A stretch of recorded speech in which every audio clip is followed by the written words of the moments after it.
Evet, Joker'in ikinci filmi çıktı ve hiç kimse beğenmedi. Hiç kimsenin beğenmemesi bir güçte kalsın dostlarım. Ben bizzat kendim de bu Joker'i izlerken ya bu ne biçim Joker? Keşke böyle bir Joker olmasaydı dedim. Sonra aklıma bir soru takıldı. Yahu en iyi Joker hangisi? İzlerken en fazla keyif aldığım ve izlerken ya asıl Joker bu dediğim karakter hangisi diye düşündüm. Ve sonra bu düşüncemi sizle paylaşmaya karar verdim. Çünkü benim düşüncemin bir anlamı varsa o da sizle paylaştıkça güzelleşen bir anlamdır dostlarım. O yüzden bu videoda bahsedeceklerim, konuşacaklarım tamamen kendi zevklerim ve renklerim doğrultusunda ilerleyen şeylerdir. Yani yahu bu karakter bundan daha iyi, bu karakter bundan daha kötü gibi yorumlar ve tartışmalar görmesek bir tık daha iyi olur. Çünkü bildiğiniz gibi dostlarım zevkler ve renkler daima tartışılmaz. O yüzden en az sevdiğim Joker'lerden en fazla sevdiğim Joker'e kadar yavaş yavaş ufak bir sırayla gideceğim. En sevdiğimi en sona saklayacağım. O yüzden dostlarım videoya geçmeden önce aşağıdan ufak bir like atmayı, kanala abone olmayı ve bildirim çanını açmayı unutmazsanız çok sevinirim. Hadi direkt videomuza geçelim. İlk bahsedeceğim Joker ve bana göre en az sevdiğim Joker karakterlerinden bir tanesi olan Mark Hamill'in de canlandırdığı 1992 ile 95 arası çıkan Joker'in bizzat kendisidir. Ki bu Joker'i de hatırlarsanız dostlarım Batman Arkham oyununda da sıkça görmüştük.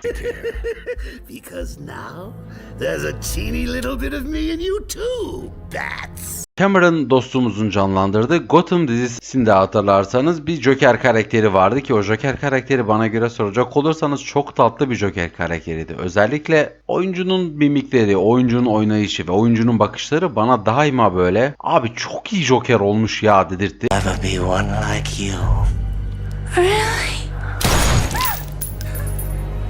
Amma ve lakin bu Joker de yine Joker olmak için bir tık böyle geri bir Joker'di. Çünkü bu Joker normal Joker'lere göre çok yakışıklıydı. Hem duruşu hem bakışları hem de yüz hatları falan filan aşırı yakışıklı olduğu için dedim ki yahu bu karakter Batman'i canlandırsaydı bile olurdu ama Joker için dediğim gibi bir tık biraz daha fazla olmuş tabii. Sıradaki bir tık daha aşina olduğumuz, izlerken bir tık daha mutlu olduğumuz Kevin Michael Richardson 2004 animasyon dizisi. And I'm out of patience. Really know how to spoil a coming out party. Dostlarım bana göre soracak olursanız bu Joker karakteri evet çizimleriyle biraz daha sığ da dursa yine de aşırı derecede tatlıydı. Çünkü bazı sahnelerde tam da Joker'i Joker gibi yansıtan ve özellikle de o garip gülümsemesiyle, o garip bakışlarıyla ve oradaki duruşuyla tam anlamıyla bir Joker'di. Ama bazı sahnelerde gerizekalılıkları da tuttuğu için de orada bir Joker diyemiyorduk ona. Çünkü Joker'in o ezici, o delici ve o manyak cesareti biraz onda yoktu. Ama baktığınız zaman diğer kısımlarıyla tam anlamıyla bir Joker'di. Görünüşü bir tık daha düzeltilebilirdi ama yine de bu kadar keskin yüz hatlarının olması ve bu kadar çirkin bir surat beni karaktere daha fazla bağlamıştı zaten dostlarım. Sırada geldik Joaquin Phoenix'e. Bildiğiniz gibi Joaquin Phoenix'in oyunculuğuna neredeyse hiçbir lafım yok. Kendisi zaten Joker bir filmiyle 10 numara 5 yıldız bir yapım çıkardı ve biz izlediğimiz zaman bizim tüylerimiz böyle diken diken oldu.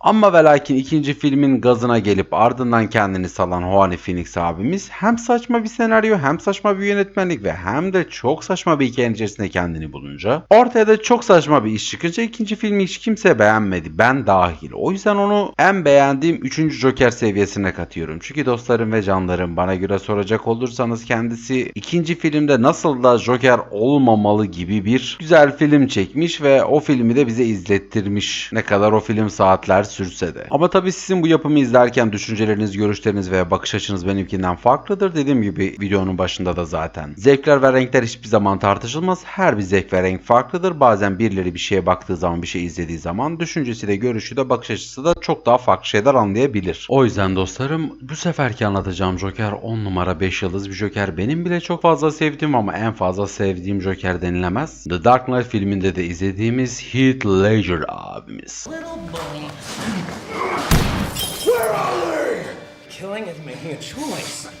Where are they? Şimdi dostlarım ve canlarım, Heath Ledger mekanı cennet, ruhu şad olsun ki yapımları izlerken çok fazla mutlu olduğum bir oyuncudur ki zaten Batman filmiyle birlikte kendisinin Joker karakterini değilecek laf yok. Arşı araya çıkarmış bir oyunculuk. Artıyeten çok güçlü ve çok hissettirilen bize bir Joker karakteri ve en önemlisi ise çok büyük bir emek var. Yani oyuncu hakkında şunu bahsetmem gerekirse dostlarım, bildiğim kadarıyla kendisi Joker karakterine hazırlanabilmek için kendisi saatlerce ve hatta haftalar boyunca kendini kendini bir yere kapatmış, ardından akıl sağlığıyla biraz oynamış ve sırf o ruh haline girebilmek için kendini bütün dünyadan izole etmiştir. Bu bile oyuncunun, bu bile yapımın ve bu bile karakterin hakkının ne kadar verildiğinin çok büyük bir kanıtıdır dostlarım. Ama ve lakin yine de bu karakter bu kadar mükemmelken, oyuncu bu kadar mükemmelken yine de benim için asıl Joker kendisi değildir ne yazık ki. Kendisi çok yakın, çok muhteşem bir oyuncunun canlandırdığı karakterdir ama ne yazık ki benim gönlümdeki Joker değildir. Sırada belki de bana hak vereceğiniz, belki de hak vermeyeceğiniz, belki de bu bakış açımdan dolayı bir daha videolarımı izlemeyeceğiniz veya her zamandan fazla izleyeceğiniz o malum Joker karakteri var ki ben bu karakteri izlerken tüylerim böyle diken diken oluyor. Diyorum ki baba sen Joker'sin. Asıl karakter sensin ve asıl muhteşem, asıl yiğit, asıl böyle yapımları çıkması gereken, asıl böyle dizileri çıkması gerekirken ve asıl böyle Joker diye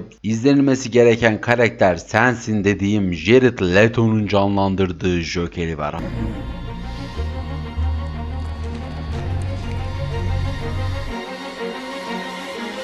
Hatırlarsanız Suicide Squad'da kendisini görmüştük zaten. Baba karakterin duruşu, karakterin bakışı, karakterin konuşması, hatta karakterin mimikleri bile bana gerçekten de bir Joker hissini dibine kadar yaşatırdı. Ki yorumları okuduğum zaman, insanların düşüncesine baktığım zaman %90 ihtimalle tam tersi bir düşünceyle karşılaştım. İnsanlar bunun Joker olmadığını, hatta bunun Joker'e bir hakaret olduğunu da söylese de yine de dostlarım şunu da söyleyeyim sizlere. Bir Joker olmak için delilik, manyaklık, gözü karalık ve daima düşmanlarından 5-6 adım önde olmak lazımdır. Diğer Joker karakterlerine baktığımız zaman bunların yarısına sahip olanlar da var, sahip olmayanlar da var. Ama kesinlikle Jared Leto'nun canlandırdığı Joker karakteri bunların hepsine fazlasıyla sahip. Aynı zamanda deli, aynı zamanda manyak ve her zaman kendini bilip aynı zamanda kendini bilmeyen bu kadar manyak bir karakteri izlerken benim tüylerim çok fazlasıyla diken diken oluyordu. Bazen Suicide Squad'ı açar, onun olduğu sahnelere geldiğim zaman da yüzümde kocaman bir gülümseme oluşur. O Harley Quinn'e olan tutkusu ama aynı zamanda Batman'e olan o amansız uğraşı benim içimi daima böyle hoş etmiştir. Evet belki bazı sahnelerde karakter çok daha modernize edilmiştir. Çok daha böyle günümüze ait şeyler kullanıp günümüze ait hareketler yaparken görmüşüzdür. Ama dediğim gibi dostlarım bana göre soracak olursanız bir numaralı Joker'dir kendisi. Ve keşke bir dizi çıksa, keşke bir filmi çıksa ve keşke hakkında bir yapım çıksa da izlesek dediğim en nadir Joker'dir kendisi.